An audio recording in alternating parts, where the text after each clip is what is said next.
ఎండలకు ఈ సీజన్లో ఎండు కార్డు పడే సమయం ఆసన్నమైంది. నైరుతి రుతుపవనాల ఆగమనం మొదలు కాబోతుంది. మరో 2-3 రోజుల్లో కేరళను తాకబోతున్నాయని ఐఎండీ ప్రకటించింది.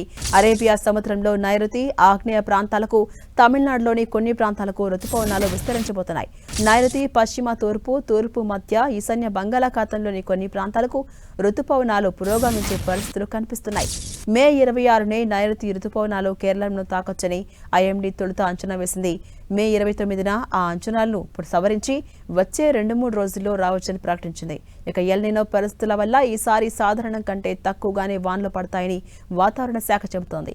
పసిఫిక్ మహాసముద్ర ప్రాంతంలో ఎల్ నినో పరిస్థితులు ఆవిర్భావమయ్యాయని, జూన్లో ఇవి బలహీనంగా ఉన్నప్పటికీ సెప్టెంబర్లో మాత్రం బలపడే అవకాశాలున్నాయని ఐఎండీ చెబుతోంది. ఇక రుతుపవనాల విస్తరణకు అనుకూల పరిస్థితులు ఉన్నాయి. దీంతో ఇవాళ రేపు పలుచోట్ల వర్షాలు పడే అవకాశం ఉంది. గంటకు 40 నుంచి 50 కిలోమీటర్ల వేగంతో ఈదురుగాలులు వీచే అవకాశం ఉంది. నేటి నుంచి 4 రోజుల పాటు ఉష్ణోగ్రతలు తగ్గబోతున్నాయి. ఇక తెలంగాణ విషయానికొస్తే నైరుతి రుతుపవనాలు ఈ నెల 2వ వారంలో రాష్ట్రంలోకి ఎంటర్ కాబోతున్నాయి.